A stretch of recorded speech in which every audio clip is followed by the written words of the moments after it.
Hello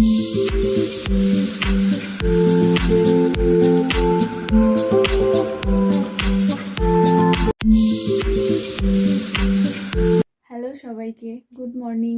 কেমন আছো সবাই? আশা করছি সবাই খুব ভালো আছো।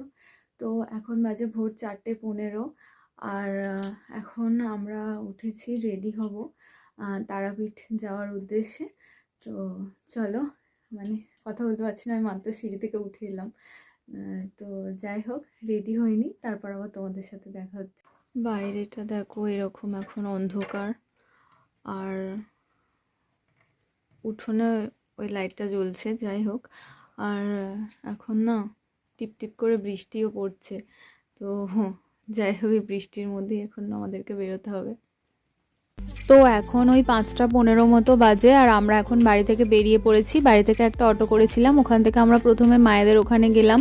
ওখান থেকে মারে উঠলো মা, বনু, কাকিমা, ভাই, এরা সব। আর তারপর ওখান থেকে আমরা একদম উলুবেড়িয়া স্টেশনে চলে আসি, কারণ এখান থেকে আমরা হাওড়ায় যাব, তারপর ওখান থেকে আমাদের ট্রেন আছে। তো এখন দেখো বাইরেটা একদম ঘন কুয়াশা, আর এত সকালবেলায় স্টেশনে এসেছে একদম ফাঁকা। তো দারুণ লাগছিল, আর সেই সাথে খুব ঠান্ডাও লাগছিল, আর তার মধ্যে তো এরকম টিপটিপ করে বৃষ্টি পড়ছিল। তো যাই হোক, হাওড়া স্টেশনে এসে আমরা এখানে শান্তিনিকেতন এক্সপ্রেসে উঠে বসে পড়েছিলাম। তো এটা আমাদের একটা বড় ভুল হয়ে গেছিল। তো খুব সাংঘাতিক একটা ঘটনা ঘটিয়েছি, সেটা তোমরা জানতে পারবে।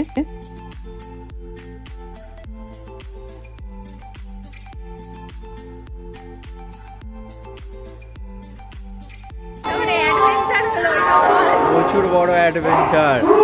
লোকাল লেট করে দিল, তারপর একটা ট্রেন ধরতে গিয়ে আবার দেরি হলো, একটা ট্রেন মিস করে গেল। তো অপোজিট ট্রেনটা থেকে বসলাম, সে ভুল ট্রেনে উঠে বসে মুড়ি চাট করে চানা মুড়ি খেয়ে নিয়েছি। খেয়ে নেওয়ার পরে আর কি করা যাবে, তারপর দেখছি যে ট্রেনটা বোলপুর পর্যন্ত যাবে, এর বেশি যাবে না, কিন্তু আমাদের যেতে হবে রামপুরহাট। সেই জন্য এর পরের ট্রেনটা ধরার জন্য আমরা আবার হাঁটা শুরু করে দিয়েছি। তো দেখা হচ্ছে কিছুক্ষণ পরে, এখন টাটা।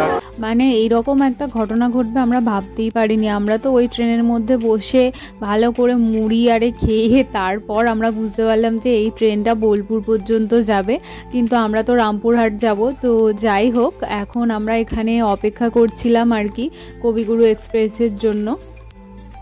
তো তারপর কিছুক্ষণের মধ্যেই আমাদের ট্রেন চলে আসে, আর এই যে দেখতেই পাচ্ছ এখন আমাদের ট্রেন ছেড়ে দিয়েছে। আর ভীষণ মজা হচ্ছিল, সেই সাথে মনে হচ্ছিল যে কখন পৌঁছাবো, কারণ আমাদের তো আগের ট্রেনটা মিস হয়ে গেছে। কারণ লোকাল ট্রেনের এখন যা অবস্থা কি বলবো, আমাদের উলুবেড়িয়া থেকে হাওড়া পর্যন্ত পৌঁছাতে প্রায় 2 ঘন্টা সময় লেগে যায়, কারণ ট্রেন এতটাই লেট করে আর মাঝে মাঝে এতক্ষণ দাঁড়িয়ে থাকে। তো যাই হোক, অবশেষে ট্রেন ছেড়েছে, আর আমরাও আমাদের গন্তব্যের দিকে আস্তে আস্তে এগোচ্ছি।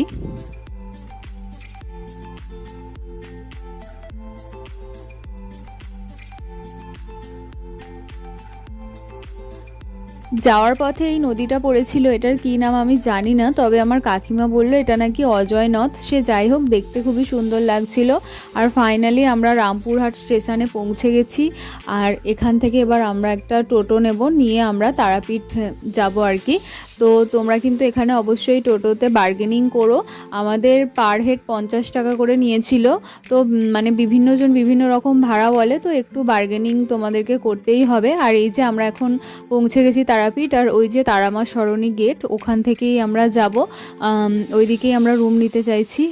তারপর মন্দিরের কাছেই আমরা একটা রুম নিয়েছিলাম, আর তারপর একে একে সকলে একটু ফ্রেশ হয়ে নিচ্ছিলাম, কারণ আমাদের খেতেও যেতে হবে। তারপর ফ্রেশ হয়ে সকলে মিলে একটু খেতে চলে গেলাম, আর ভাবলাম যে যদি এখন ফাঁকা থাকে তাহলে পুজোটা দিয়ে নেব, কিন্তু দেখলাম যে ভিড় হয়ে গেছে আর অনেকটা দেরি হয়ে যাবে, তাই ভাবলাম যে আজকে আর পুজো দেব না। আমরা সকলে নিরামিষ খেয়েছিলাম, আর পরের দিন মানে ভোরবেলায় পুজো দেব এরকম ভেবেছি আর কি, কারণ এখন দেখতেই পাচ্ছ কতটা ভিড়। আর যেটা হয়েছে সেটা হলো যে আমরা এসেই একদম মায়ের দর্শন করতে পেরেছি, তাও আবার সন্ধ্যা আরতির সময়। তো এটা তো মানে খুবই ভাগ্যের ব্যাপার, আর খুবই ভালো লাগছিল, খুব শান্তি লাগছিল আর কি মায়ের এভাবে দর্শন পেয়ে। আর তারাপীঠে আসার প্ল্যান আমাদের অনেক দিন থেকে হচ্ছিল, কিন্তু আসা আর হচ্ছিল না, কোনো না কোনো কারণে ক্যান্সেল হয়ে যাচ্ছিল।